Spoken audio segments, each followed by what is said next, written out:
everyone, Dr. Jason Old here, surfer, historian, world traveler, and your host of the Surfing Historian podcast. This season, we'll be diving deeper into the nuanced world of surfing and examining the historical, cultural, philosophical, and even scientific elements of the sport we're all stoked on. So let's paddle out together and ride through the world of academia.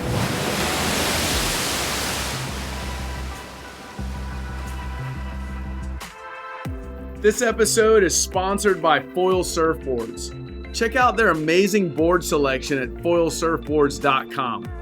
I'm personally a fan of the pill shape for small Florida days. Use promo code STAYSTOKED for a discount on a custom surfboard. Also, feel free to drop them a line if you're in Central Florida and want to join them on a surf session at Disney's Typhoon Lagoon. Joining me today from Brazil is Adrian Kojin. Adrian's a surfer, motorcyclist, and all-around journeyman. He's also the author of Pan American Soul, Searching for the Meaning of Life on a Surf Trip from California to Brazil, a book based on a diary that he kept during this epic surf trip. His book is featured on the surfinghistorian.com homepage, by the way, so be sure to head on over there and check it out. Oh, and while you're on the site, be sure to take a look at our awesome merch, as well as all the amazing surfing nonprofits you can get involved with. For today's episode, we'll be talking about his surfing motorcycle foray through Latin America in the late 1980s, as well as his more recent experience, which was a reboot of that original trip. We'll also see if he managed to find the meaning of life during either one of those epic journeys. I met Adrian through an odd series of events while conducting research for my PhD dissertation. I came across his name in a master's thesis written about surf travel through Mexico, El Salvador, and Nicaragua, and I was surprised to learn that as a foreigner, he ventured into Nicaragua at the height of the Contra War and attempted to navigate this tumultuous time and hunt down waves. So I reached out through social media to pick his brain a bit more about this experience, and we've since become friends. So now here we are, and I'm super stoked to have you on the show to share this information with our listeners. But before we get started, I want to personally thank you, Adrian, as well as our listeners, for being part of this episode of the Surfing Historian. Yeah, hi Jason. Yeah, it's a pleasure for me to be here.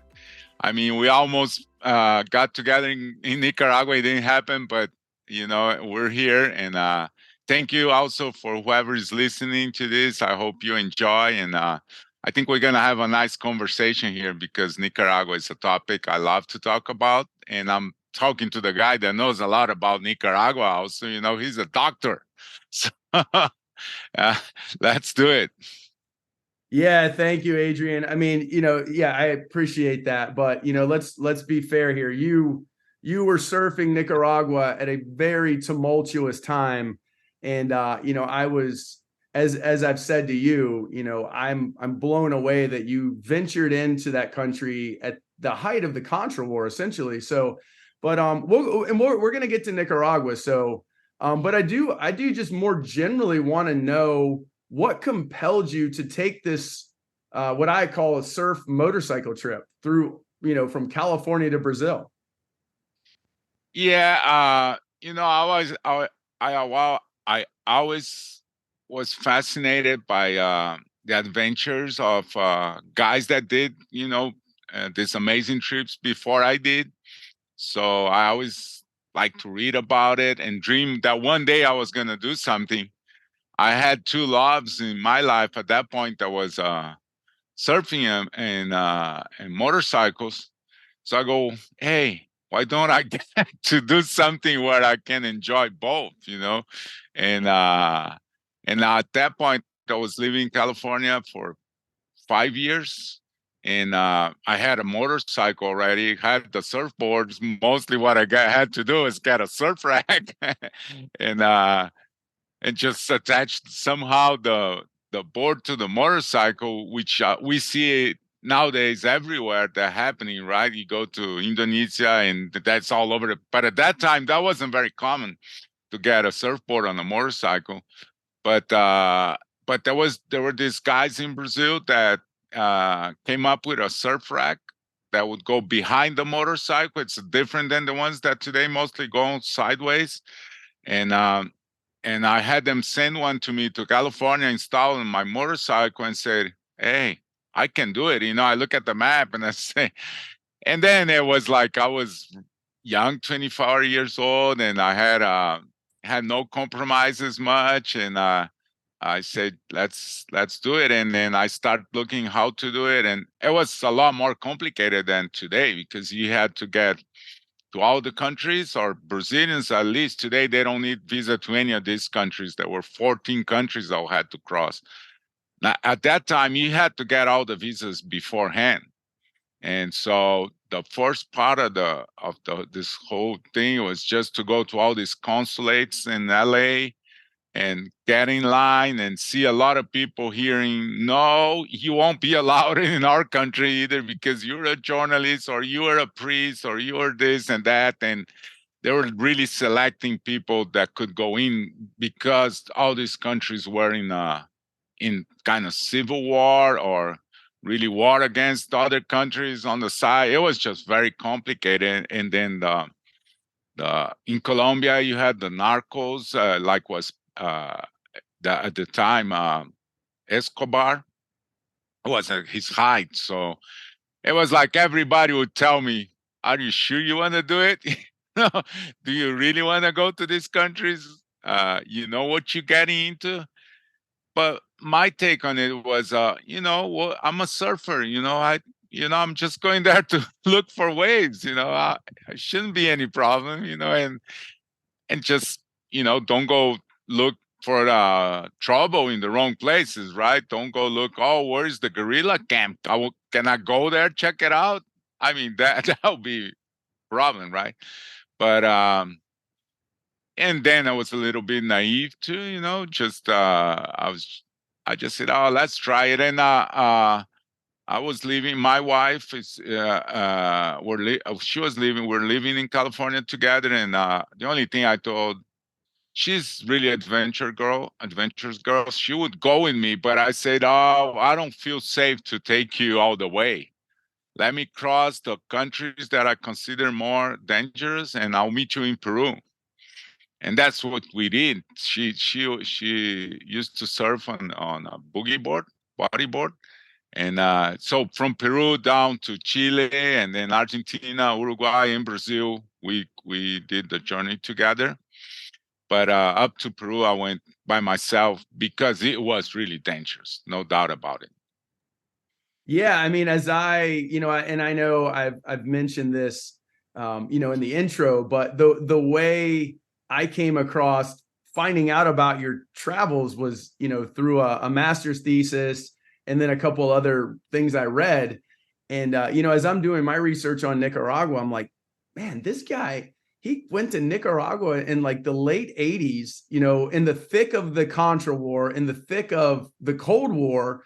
And as you said, there was so much, very few individuals, vacationers, if you will, were making their way there. There were, solidarity groups, of course, but people that were sort of within the orbit of the conflict, let's say, not, as you put it, you just wanted to surf some waves. And so, yeah, I was, personally just fascinated with, your bravery. I don't know if that's the right word, but your courage and and so, again, as I've said to you on multiple occasions, I'm just grateful to have you on the podcast to tell this story. And so what you said, you left California, you made your way eventually back to Brazil, which is where you're from.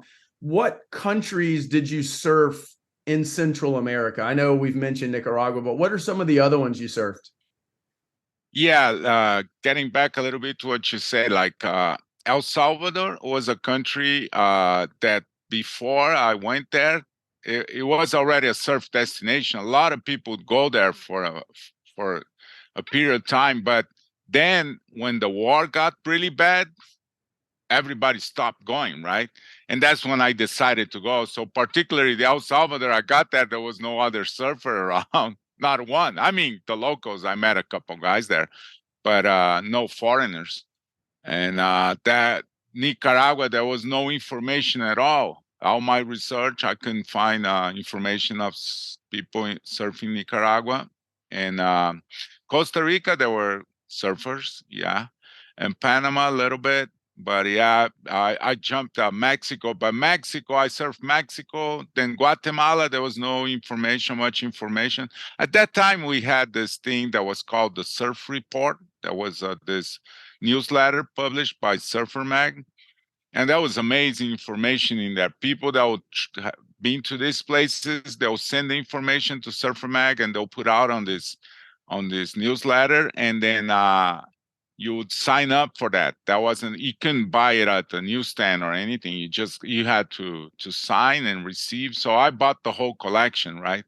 And when I say there was no information, Surf Report had information for most places, but no, I couldn't, talk to anybody that been there to Nicaragua, for example, and so I just I bought maps. It's it was a different time. You travel with maps. There were no credit cards. I mean, I didn't have a credit card personally, but even if I had, you couldn't use most of these places. There were no machines or that where you pass the credit card. There were no banks, no telephones. So I would stay like a month without my family knowing where I was, if even if I was alive, because they'll hear all the stories of things happening and go, hey, I heard from them after I got to Brazil. They were going, hey, what happened to him? He's not communicating. It's been too long. So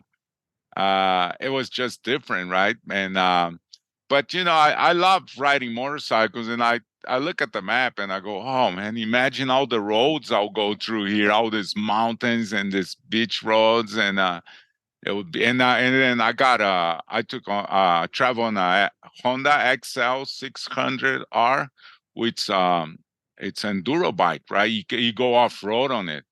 And so I thought I'll do some exploration, and the motorcycle will be the perfect thing for, to get on the really bad roads or to go over sand or dunes, whatever. And so yeah, getting back to the countries you asked about, it was Mexico. I went to Baja California, and then mainland Mexico, and then Guatemala, where I did surf some really good waves. Actually, I wasn't expecting, and beach breaks, but I got on a day that it was an amazing day. It was just offshore, 3 to 4 foot barrels, all day long. What else? When I asked more than that, it's uh, in the mountains. I got in a really bad situation there, and a big fight, and that's enough for a whole podcast. But at the time I was like, I just did this trip again, and we'll talk about that later. But the way I traveled at that time was, I wanted to, not that I wanted to get in confusion, but I wanted to leave things in a different way. I was just, I'll do things that are risky that I wouldn't do it today. And there were consequences at times, But then from Guatemala, I went to El Salvador. It was not the season, not the right season, but I got some really good waves there too, and nothing big, but just surfing alone, then or with a couple guys, it was amazing. Go try to surf alone there today, impossible, And then Honduras, there's no waves on the Pacific side. I don't think there's any on the Caribbean side, and then I crossed into Nicaragua, and that's I had a really good waves there, and I didn't know anything about the country, and that's where the war was. El Salvador also, and then I got to Costa Rica. It was more, well known, but I was surprised by the waves I found on the Caribbean side. At that time, the Caribbean side wasn't very well known, and still today, I think the best waves in Costa Rica are on the Caribbean side. The most powerful, most tubular. For sure, Pavone is this incredible wave, and a couple others on the Pacific side, but pound by pound, powerful waves, the Caribbean will be more powerful. And then later on, I went to live on the Caribbean side and got to be one of the first ones to surf Bocas del Toro too. But that's another chapter, right? Not I wasn't on the same trip. But then I moved to Panama. It ended up there was no swell, so I went to Santa Catalina and stuff, but I never really surfed there. Colombia and Ecuador, I had a really hard time with bureaucracy, local bureaucracy. They didn't want to let me in. They caused so many problems, and then Colombia, particularly, if you watch there is a bunch of shows showing like how Pablo Escobar operated. You see that all his sicarios, all his gunmen, they love motorcycles, right? So I had this amazing motorcycle, and people are telling me when they look at your bike, man, they're gonna you'll be dead, and they're gonna get the bike right away. So I had to hide the bike most of the time inside the hotel, the room, and I didn't want to stay in Colombia for very long. In Ecuador, they only gave me a couple of days to cross the country, so not much surfing there. I mean, not surfing at all, but not. And then I crossed into Peru, and that was amazing. Peru is so many places to surf, and the waves are incredible.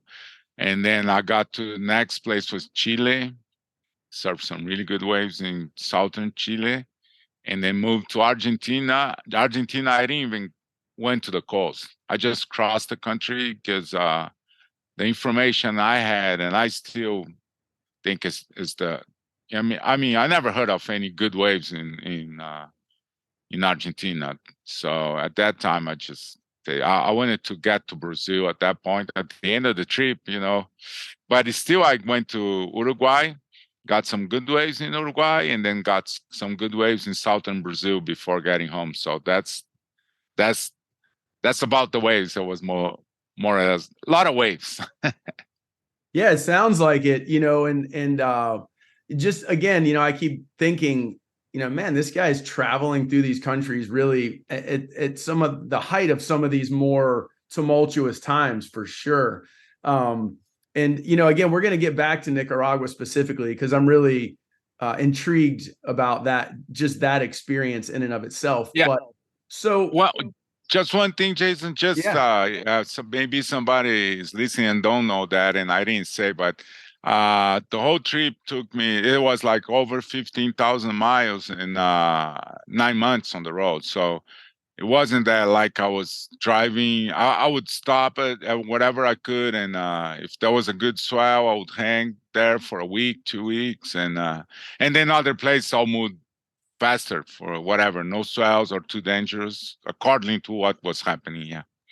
Yeah, no, exactly. And I do want to eventually get into your book because the book Pan American Soul, which by the way we have on surfinghistorian.com featured there, and really, Thank you. yeah, really stoked on the book. But because that was essentially your diaries, unless I've misunderstood that. Yeah. But before I get into that though, because I do want to hear, I just like to know how you lugged all of this stuff around because you went to Chile, you were in even southern Peru, central to southern Peru, some of these places, the water's cold, even in California. So how did you Yeah. carry wetsuits and surfboards and even just clothes in general? How did you pull that off? Oh, I just had this big bag, a waterproof where I stuff everything there. But like right in Ensenada, when I crossed into Mexico, the surf rack broke down because I had too much weight, right? So uh so I had it welded, the rack, and first place I went, uh camp at the beach. I go, hey, I gotta take down some of this load, and then I had so many books with me, man. I was carrying books. It might seem strange for a surfer, but yeah, actually, there's a lot of surfers that love reading, right? And then And I thought, oh, I'll be alone so many places, travel for so long. I got to take a bunch of really good books, but I had to leave them at that place and a bunch of other stuff. That I just had to make a big pile and burn all that, not to leave as trash at the. There was this solitary. I was the only one at the beach, so it was. I had two side bags and yeah, the bike carry more weight than should most of the time. And then when I got my wife on it, even more. So we broke down the chain in the middle of Atacama Desert because of too much weight. Yeah, but yeah, I try to mostly cut down to only have things that I really needed. So I could survive so like you were in an accident because I had no information, no cell phone. I'll go like, hey man, I'm in middle of the Baja or a desert in Peru or a jungle in Costa Rica, whatever. Something happens, and if I fall down, so I have to have a blanket these blankets that protect you from the weather till somebody comes save me if somebody does, and I have to have some kind of prepared food there, and so all that there was some stuff that I had to carry even if I didn't want to use it, right? It's like I don't want to use it ever, but I have to have it with me, right? And that's the tools also, gotta have the tools to fix the motorcycle, and then a board short and a couple t-shirts, and then one whole thing for driving the motorcycle. And then as far as a wetsuit, I had a short john, so I surfed Peru and Chile, southern Chile on a short john. That was cold, man. But I don't think I could do that now that I'm 60 years old. But I just been there and it's cold there, right? But at that time I had so much energy, I just jumped in. You got to remember that before there were wetsuits, people surfed in Santa Cruz, San Francisco, and other places around the world without wetsuits. So if they could do it, that's the way I thought I can do it, And so a short John did it for the whole trip. Yeah, Uruguay was pretty cold too. Oh yeah, absolutely. I mean, that's some cold water. Uruguay, Argentina, southern Chile for sure. Peru, the water's cold too. It got really cold. Yeah. Yeah, and you're right, and not to digress too much, but I think about that as well before really Jack O'Neill kind of created, if you will, the wetsuit for surfers and others to use. I'm thinking, man, these people are surfing, Santa, like you said, Northern California was very cold water. So yeah, you were very adventurous, very courageous, very a little crazy too, by the way. And so I do want to get into your book. I'm in looking at the cover of the book, and for those of you that buy it or look it up, you'll see what I'm talking about as well. But the motorcycle is packed, the back is loaded. And it's just a cool picture, and that really helps, give that image of what I called you a journeyman, and you really are. And so tell us a little bit about this book, Pan American Soul. And, the subtitle, Searching for the Meaning of Life on a Surf Trip from California to Brazil. And I think we all want to know, did you find the meaning of life as well? It's still searching. That's a good excuse to keep traveling, right? Yeah, I like that. Yeah. So, let's get into the book. Again, correct me if I'm wrong. It was based off of some diaries, and yes, motorcycle diaries. The Che Moto experience just comes to mind. But it's a great book. I did read it afterwards. I didn't know when I did it that like I said, information was scarce at that time. You nowadays you punch motorcycle trip. So there'll be a bunch of books, right, including mine. But what happened is I had before moving to California, I moved to California to be a surfer full time, right? And I couldn't, right? I had to work, so I was a carpenter there. But in Brazil, I tried to go to university, and so I did study history, and I studied journalism and agricultural engineering, but never majored in any of this, right? And so when I I thought about doing the trip, I say, I like journalism. I used to have good grades in school for writing, and actually was the only good grades in history. And so it would be great for me if I could, get something out of this trip. So right before I took off, I went to. I said I study agriculture engineering. Just so you understand, I went to a college, Orange County College, a college in Orange County, to see if I could do a course on something to do with agriculture, because my dream was to have a farm in front of a perfect wave. Maybe I find a farm in a perfect wave on down the road, and it's crazy, you're young, you don't know what you're gonna do. So, but I went there, and then I end up looking at another course it was called Travel, Write, and Sell.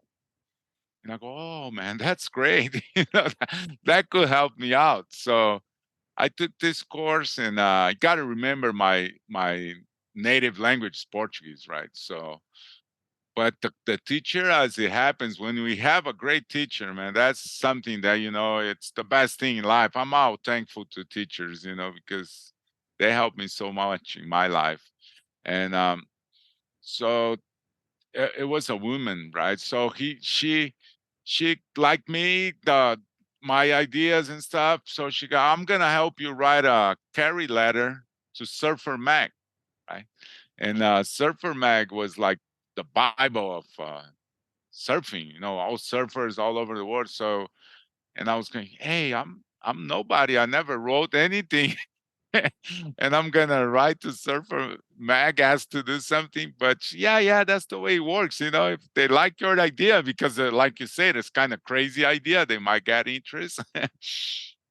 So I did write them, and I got a letter back. Yeah, we liked your idea. Why don't you come down and to our office? That was Paul Holmes, was the editor in chief at the time, and we'll meet, and you talk about it, you explain what you're doing. So I went to their offices, and they were really nice, and they go, yeah, we can help you out, not with money, but we'll sponsor your film. Film at the time was very expensive to buy, and my budget for the whole thing was really tight. So the film was great. They gave me film, and they said, and you send it back, and we'll develop it. And then if the photos are nice, and if you make it to Brazil, we might do an article, right? I said, great, man. That's how I wanted to hear. And so it happened that to make sure I'll get some reasonable photos, I went and took a photo course, a really basic one, and I bought the photo equipment. At that time, I didn't even have a photo equipment, right? So I bought a Nikon body and a couple lenses, and I said, "Oh, I'm, with that, and and I'll get a diary, right? I'll write down the diary, take the photos, and at the end, I hope to have a nice story to tell." What happened is that became actually my profession. My life turned around after I did that, because I got to Brazil, and I made the article for Surfer Mag. It was Matt Warshaw was the editor at the time, the one that is the editor in chief. He was the editor of the article, right? So he helped me polish it a little bit, but the photos, they liked it.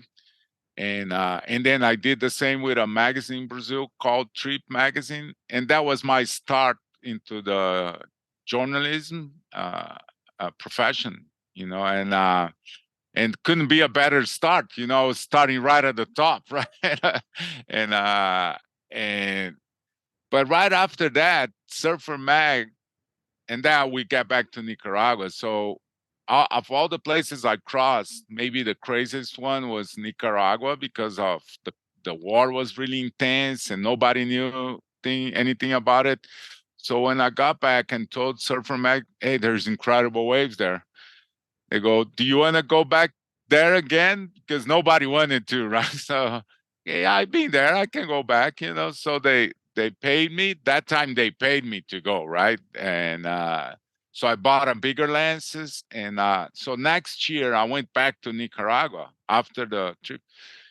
But after I'm gonna jump a little bit to keep on the same track here. So I went to Nicaragua, and there's a whole story we can talk about that. But to go to Nicaragua, you didn't have flights to go there directly. So I had to go to Costa Rica, through Costa Rica.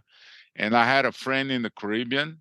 His name is Kurt Van Dyke from the Van Dyke surfing family.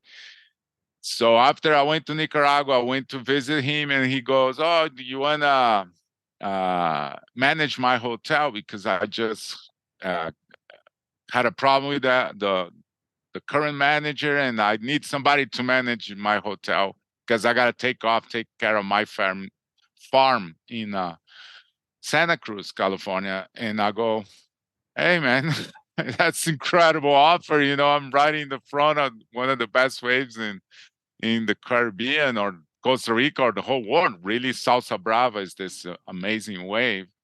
And at that time there was nobody there, so it's like surfing almost alone every day, perfect waves. And so I took up on the offer, and that made me my journalism career stop for the 3 years that I lived there, because I had to I had to not take photos because it wasn't very nice thing to be taking photos of the place. You know, you had to be part of the local politics. I'm not, although you want people to come, but there was enough people for the hotel. We didn't want too many people, right?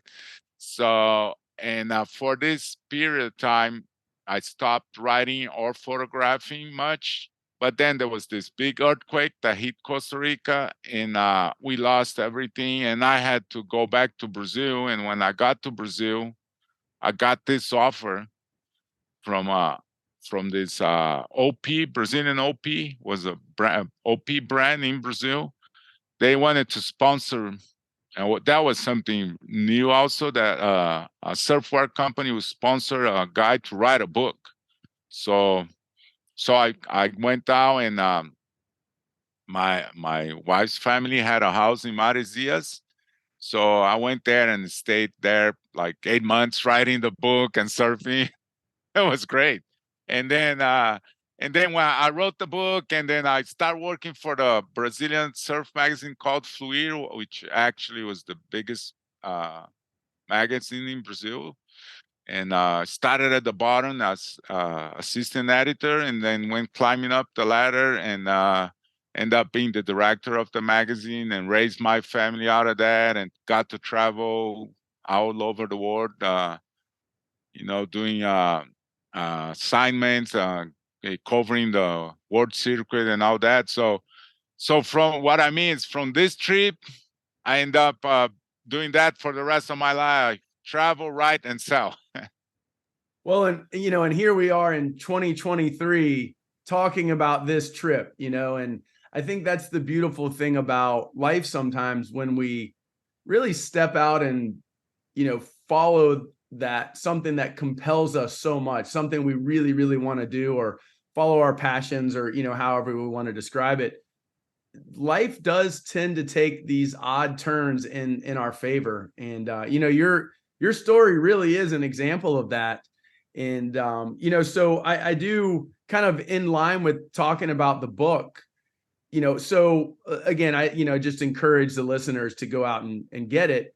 But if they had to read one part of the book, they get the book and they're like, where do I start? Do I start in California at the beginning, or what's the craziest story to go talk about, or to go find and read in that book?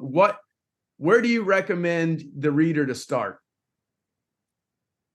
No, you got to start at the beginning, right? Because you got to understand. I tried to explain where I come from, what's from a at that age, right? Right.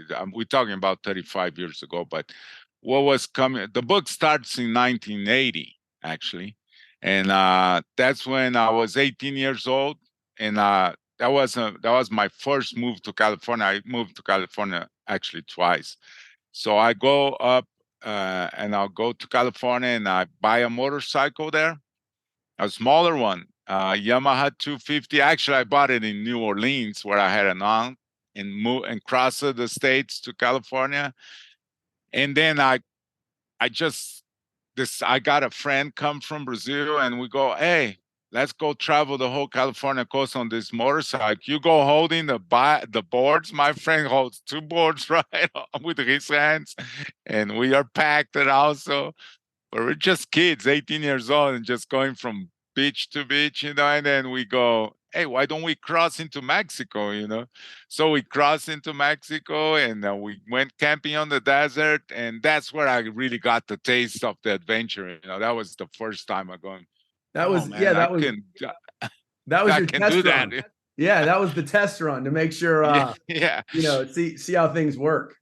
Yeah. So later so it's important. That's a nice story right there. But yeah, if you let me just read a couple pages and stuff. The part in Nicaragua where I go and surf Puerto Sandino, and some people say that I don't want to get this thing on me that I did discover a wave or anything, because it's hard to really know.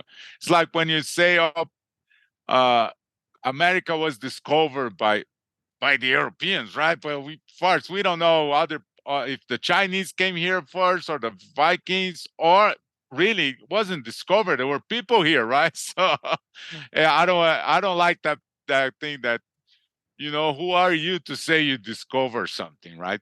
But for sure, I was one of the very first ones to go and surf there, if not the first one. But in the circumstances I mean, the chapters, because I had to tell so many stories. It's not a very long one, but it's a very intense one because I went and surfed what I call the forbidden wave. Why is that? Because Puerto Sandino, it's a port, right? And so during any war, port installations they're really like really strategic, right? Really protected.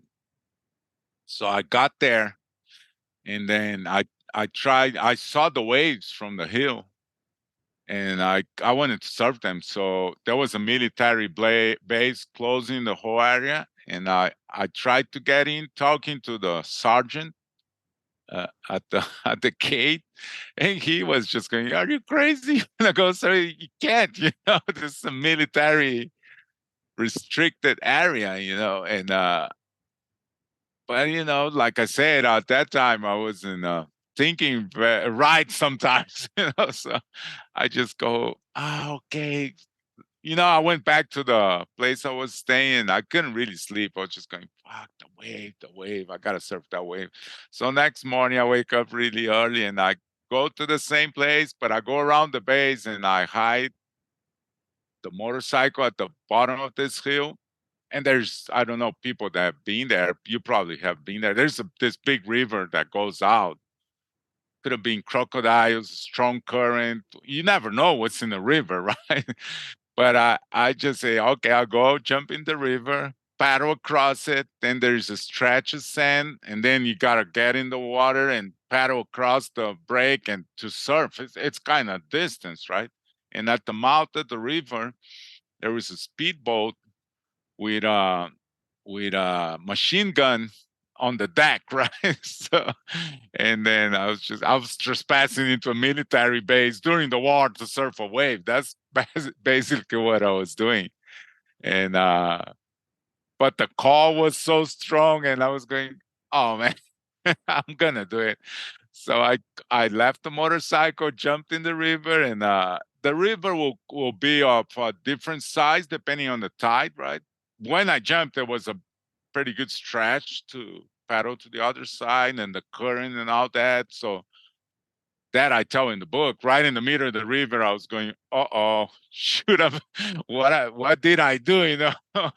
I don't think I should be here now, but I go, now I'm here, I gotta go all the way to the end. So I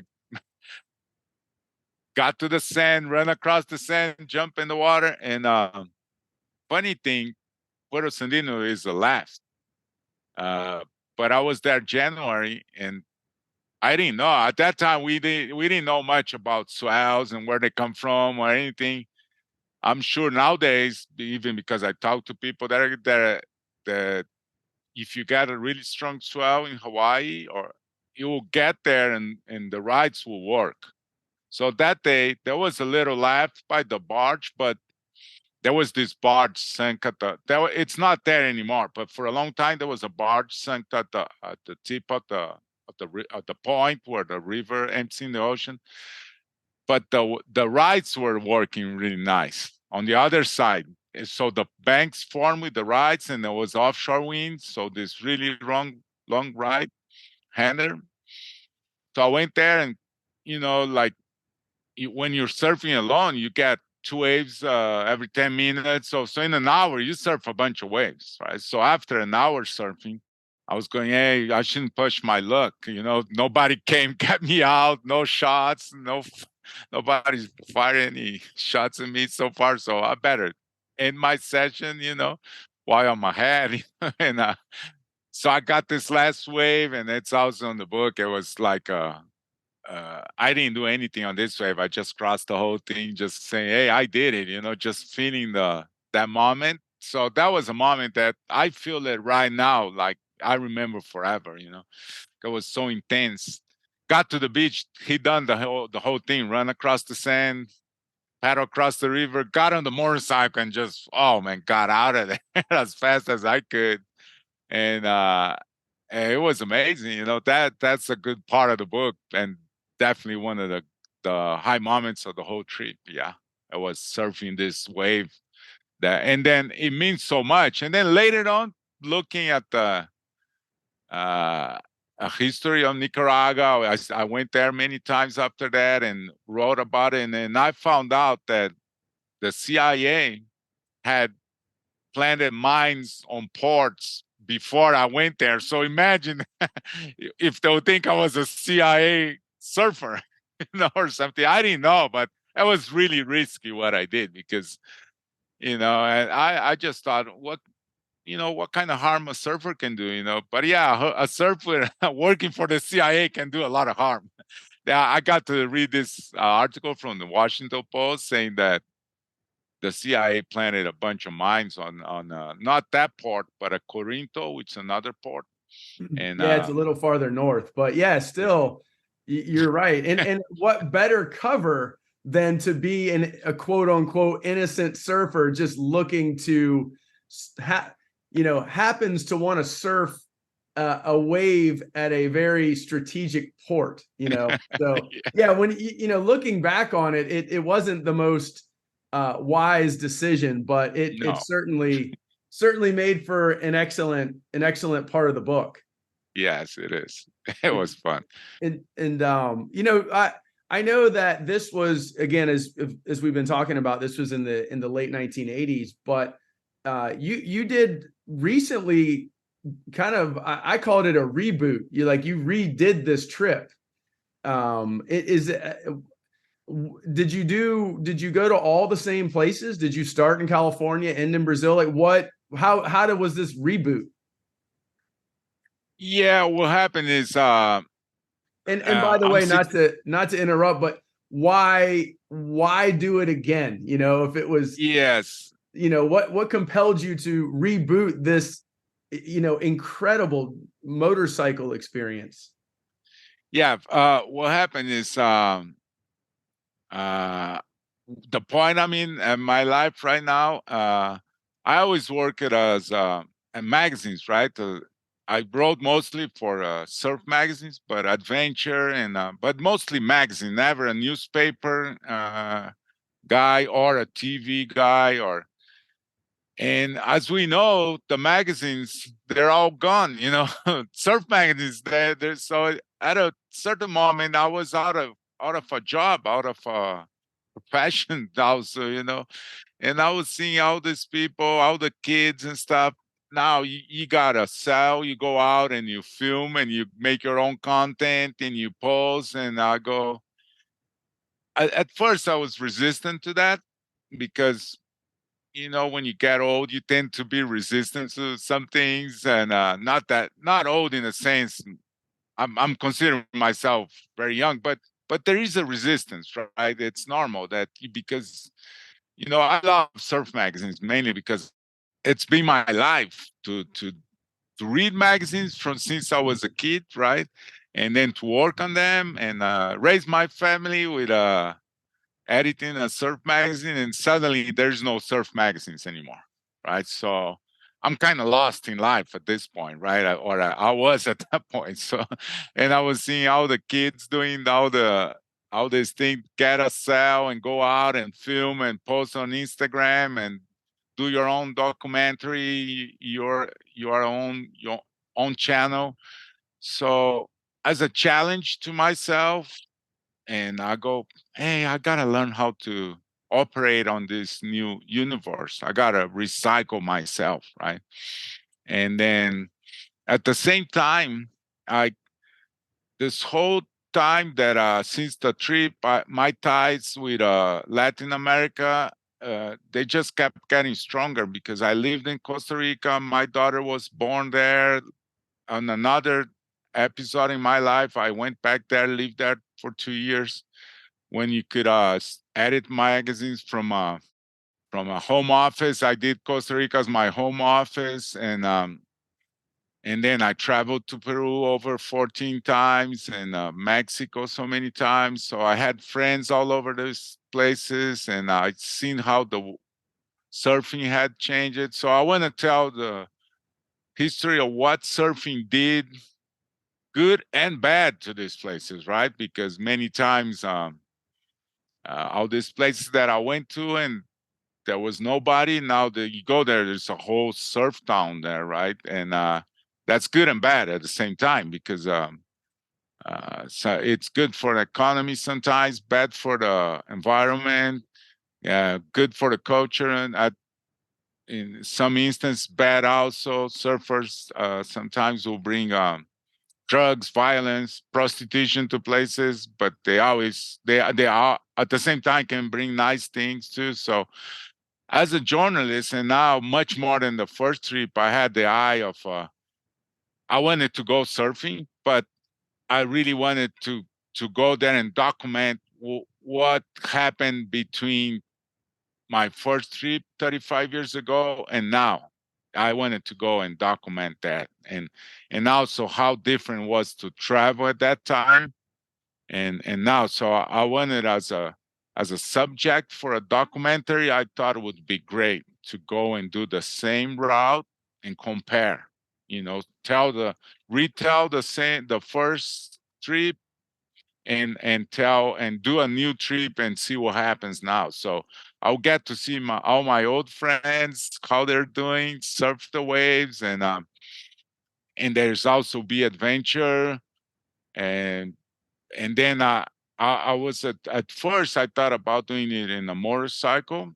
Actually, I was gonna do it right before the pandemic, and I had Triumph, the motorcycle brand, was gonna sponsor me, and I was gonna do it. My son, he's a surfer also.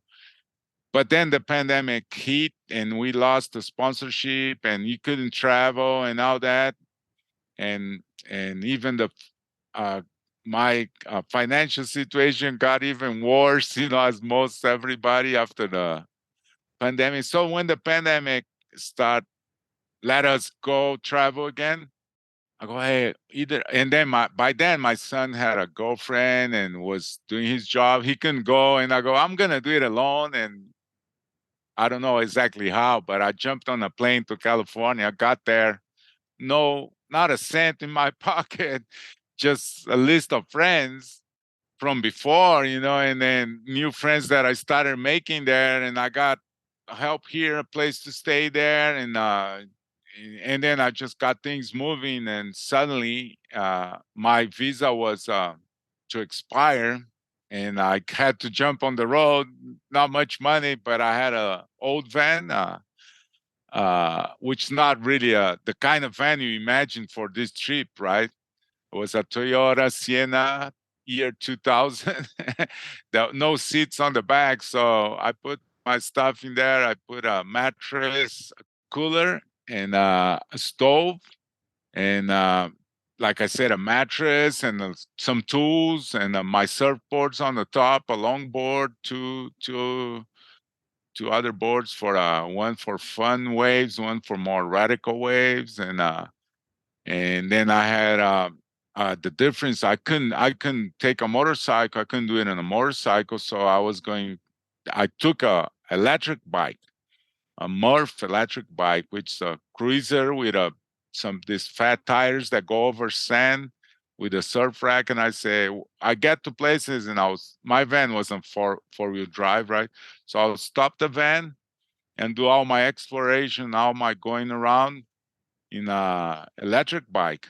And that worked just great. The bike took me to some amazing places, and people loved it, and I had so much fun. And then it was amazing. I was uh, the time that I was out in California, I couldn't surf much because I was working a little bit, and I was working the whole time, but making some money on the side, and then getting things ready. And so when I got to start the trip, I wasn't on my best shape for surfing and anything. And right, the first waves were like, I surfed Baja California, was okay, nothing big. But when I got to Pascuales and Puerto Escondido, I got there and it was like 8 foot, 10 foot, 15 foot waves. And I go, oh man, I can't surf these waves. I can't surf them anymore. But with time during the trip, I started getting on better and better. And by the time I got to Salsa Brava, I got some amazing waves there. Really happy with that. And then also, I'm not 6 years old. Your body doesn't go as fast as your mind. So, but that was part of the trip, getting back to being a surfer full time. And then I did a lot of filming and photographing also. And I met all these friends from the past and new ones. And it was like a current of help that kept me pushing. And I still don't believe, but I made it to Brazil 9 months later, 28,000 kilometers or 17,000 miles in that van that broke down a bunch of times, and I ran out of money a bunch of times. But it was an amazing trip. And so I got all this material to do this documentary, eventually even a book again. And but yeah, that's the reason I wanted. This time I jumped on the road much more as a documentary than a surfer and adventure. That was part of it, but I wanted to document this whole thing. Yeah, I think it's a beautiful story, and I personally enjoyed watching this second round, and through social media and all of that, and you really, in a sense, you took this skill set and your experience from the '80s and brought it into the 21st century, and kind of adapted it to a more our more internet-based society, you might say. And so yeah, it was really cool to watch that, and I'm looking forward to what comes of it. And the other thing that you mentioned that I also found not only fascinating but I connected with personally is the reasons behind it, as someone who is no longer a teenager or in your 20s. And you said you did it as a documentarian, and that's really similar to how I did and continue to do my research now through surfing, through the lens of surfing. I love surfing, I love getting out in the waves, but I view these experiences differently now that I'm a little bit older. And I look, this experience, the one in the '80s, the one that you just recently did, is really inspirational. And Adrian, I want to go ahead and give you the last word, but I would just maybe for myself and the listeners who I think are probably inspired by this incredible journey. And like I said, I'm gonna give you the last word, but what advice do you have for somebody who wants to just take to the road in the same way you did? What would you tell that person if you were sitting with them? Yeah, as an editor, a surf magazine editor, I had so many people come to me with an idea or a plan for this expedition or that, and they'll see it and they'll ask for money or help, a sponsorship, and I'll tell them that don't if you want to do it, don't wait for that, because very few people get all the help or will be in the ideal situation to take off on the road. Just really go and do it and try. I mean, doesn't mean you got to do something crazy, abandon your family or something. It's not like that. But when that window in life gives you that opportunity, just do it. You find ways, you find people to help you. You work during the, like, I came and work start appearing for me to do other things like writing, which is my work, but you can do other things. There's so many ways of making it happen. But one way that's not going to happen is if you only sit on your sofa and dream about it, right? It's good to dream because it always starts with a dream, right? But if you don't get out there, and it's always better to have tried and fail than to regret you never tried, So that's the advice I give to people. Hey, you got a dream like similar to this, or I mean, any dream, just go and try, because the ideal situation to do it, it might happen to a few people, but really not, because like take these guys, the astronauts, right? When they go up, you think everything's ideal, right? But we know that thing will explode up there sometimes, right? And they know there's that chance, right? So you got to take the risk. That's my advice. If you enjoyed my conversation with Adrian about his motorcycle foray through Latin America, I'd like to invite you to check out my next episode, where I'll be joined by Canadian sports scholar Dr. Bettina Callery. Bettina and I will be talking about Indigenous sport participation and her work with the fully Indigenous surf program on the island of Unamaki, more commonly known today as Cape Breton, Nova Scotia. This surf-centered initiative has developed programming specific to Mi'kmaq culture. So if learning about these types of incredible organizations inspires you, this will no doubt be an episode you won't want to miss. We also want to take a moment to thank Foil Surfboards again for sponsoring this episode. Don't forget to check them out at foilsurfboards.com. And while you're there, use promo code STAYSTOKED for a discount on your purchase.